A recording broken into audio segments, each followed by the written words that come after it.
Власта не годели револтот на граѓаните за загадениот воздух. Наспроти протестите, надлежните се задоволни што загадувањето успеале да го намалат. Заменик министерот за животна средина денеска се пофали дека мерките што ги преземале дале ефект. Дали се тие емисии доволно ниски? Не, но трендот на намалување е видлив.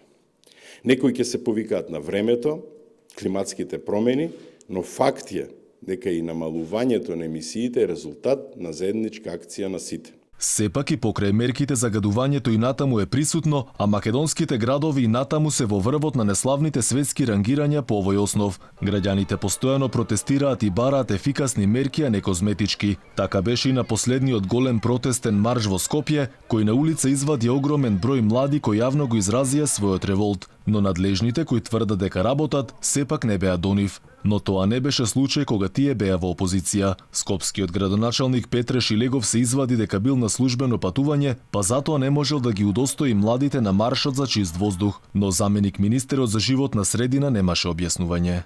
Конкретно ќе ве прашам уште еднаш, се извинувам, зошто не излеговте да ги поддржите и дали би излегле доколку уште еднаш? Па јас за младите немам проблем, немам дилема да бидам дел од нивните барања и акции, бидејќи видете, себично гледано, нас тоа ни одговара како и министерство, бидејќи тоа значи поголем приоритет, повеќе средства, повеќе успешност во реализацијата на политиките кои што ни се добро дефинирани.